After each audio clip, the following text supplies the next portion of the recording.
So friends, अगर आपको भी इंग्लिश में क्वेश्चन आंसर करने में दिक्कत होती है तो ये वीडियो आपके लिए है। अगर आप इस वीडियो को एंड तक देखोगे तो आपको एक अंदाज़ा हो जाएगा कि कैसे इंग्लिश में क्वेश्चन करना है और कैसे उसका आंसर देना है।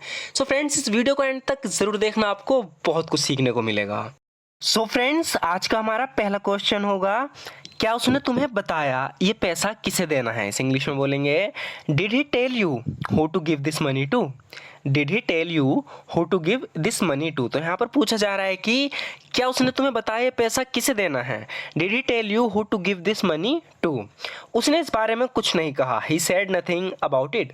ही सेड नथिंग अबाउट इट, यानी उसने इस बारे में कुछ नहीं कहा। He said nothing about it. क्या तुम्हें पता है ये पैसा किसका है? Do you know whose money this is? Do you know whose money this is? क्या तुम्हें पता है ये पैसा किसका है? Do you know whose money this is? हाँ, मैं जानता हूँ ये किसका पैसा है। Yes I know whose money this is. Yes I know whose money this is. हाँ, मैं जानता हूँ ये पैसा किसका है। Yes I know whose money this is. तुम क्या सोच रहे हो? What are you thinking? What are you thinking, यानी तुम क्या सोच रहे हो? What are you thinking? काश इतना पैसा मेरे पास होता। तो जवाब में कह रहा है कि I wish I had this much money. I wish I had this much money. काश इतना पैसा मेरे पास होता। I wish I had this much money. अगर तुम्हारे पास इतना पैसा होता तो तुम क्या करते? सो फ्रेंड्स, ये क्वेश्चन सेकंड कंडीशनल सेंटेंस में किया जा रहा है। इसके पास इतना पैसा है नहीं, लेकिन हम एक ऐसी सिचुएशन ला रहे हैं कि हम उससे पूछ रहे हैं कि अगर तुम्हारे पास इतना पैसा होता। तो सिंपली सबसे पहले तो हम वुड का यूज़ करेंगे। What would you do if you had this much money? तो इस तरह के सेंटेंस में हम इफ़ वाले पार्ट में पास्ट सिंपल का यूज़ करते हैं। व्हाट वुड यू डू, यानी तुम क्या करते? व्हाट वुड यू डू, तुम क्या करते? If you had this much money, अगर तुम्हारे पास इतना पैसा होता। अगर मेरे पास इतना पैसा होता तो मैं एक घर खरीदता। I would buy a house if I had this much money.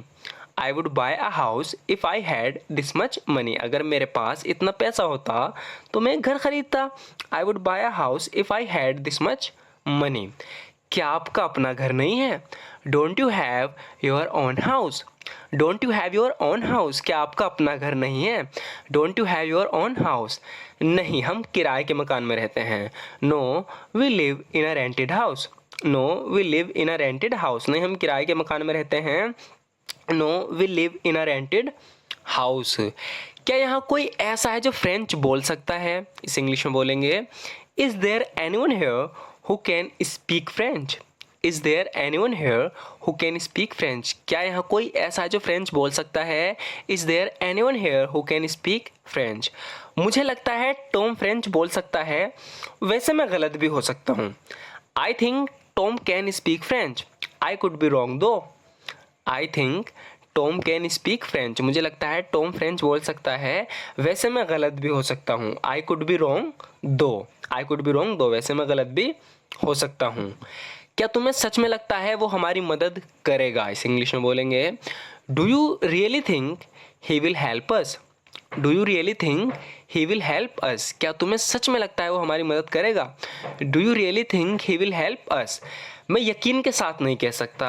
I can't say for sure, ये मैंने कई बार बताया है पहले भी, जब भी हम इस तरीके से बोल रहा हूँ मैं यकीन के साथ नहीं कह सकता, इसमें हम फॉर श्योर का यूज़ करेंगे। I can't say for sure, यानी मैं यकीन के साथ नहीं कह सकता। I can't say for sure. आगे कहा जा रहा है कि मैं उसके बारे में बस इतना जानता हूँ कि वो कभी भी अपनी बात से नहीं पलटता। इस इंग्लिश में बोलेंगे, all I know about him is that he never goes back on his word.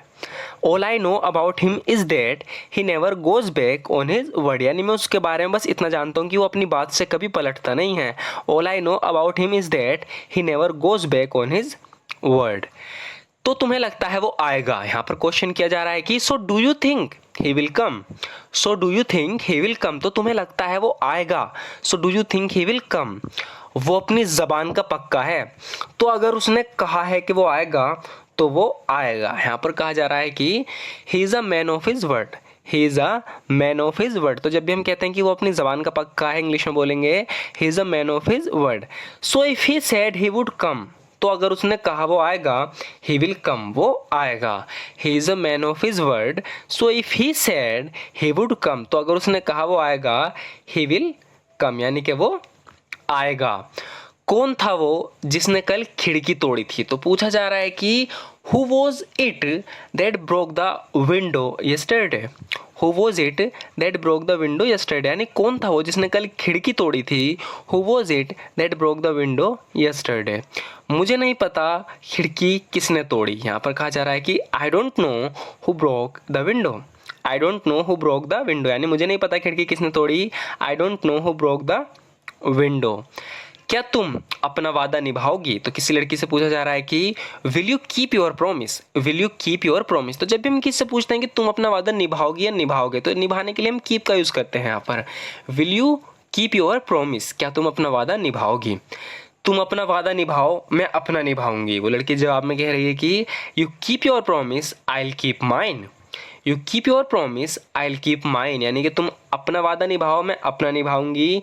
You keep your promise, I will keep mine. यहाँ की स्थिति कैसी है, यानी कि यहाँ की हालात कैसी है? How is the situation here? How is the situation here, यानी यहाँ की हालात कैसी है, स्थिति कैसी है? How is the situation hair?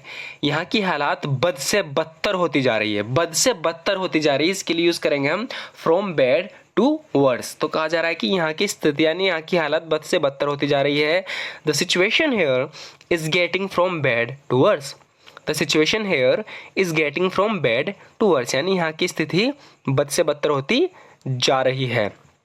अगर मैं मर गई तो तुम क्या करोगे? सो फ्रेंड्स, यहाँ पर भी सेकंड कंडीशनल में बनेगा। ये क्वेश्चन भी पूछा जा रहा है कि what would you do if I died? What would you do if I died? वो मरी नहीं है, ऐसे ही पूछ रही कि अगर मैं मर गई, What would you do if I died? अगर मैं मर गई तो तुम क्या करोगे? तुम्हारे मरने या जीने से मुझे कोई फर्क नहीं पड़ता। I don't care whether you live or die. I don't care whether you live or die. तो जवाब में कह रहा है कि तुम्हारे मरने या जीने से मुझे कोई फर्क नहीं पड़ता। I don't care whether you live or die. क्या ये तुम्हारे किसी काम का है? तो कोई चीज़ है उसके बारे में पूछा जा रहा है कि क्या ये तुम्हारे किसी काम का है? इस इंग्लिश में बोलेंगे is this of any use to you? Is this of any use to you? तो यहाँ पे ध्यान रखना ऑफ का यूज होगा। Is this of any use to you? क्या ये तुम्हारे किसी काम का है? नो, नहीं। It's of no use to me, नहीं ये मेरे किसी काम का नहीं है। It's of no use to me, नहीं ये मेरे किसी काम का नहीं है। क्या मैं इसे थोड़ी देर के लिए रख सकता हूँ? तो जब भी हम किसी चीज़ के बारे में पूछते हैं कि मान लो कोई किताब है, हम किससे पूछ रहे हैं कि ये तुम्हारी किताब है, क्या मैं इसे थोड़ी देर के लिए रख सकता हूँ? इस इंग्लिश में बोलेंगे may I keep this for a while. May I keep this for a while, क्या मैं इसे थोड़ी देर के लिए रख सकता हूँ? May I keep this for a while.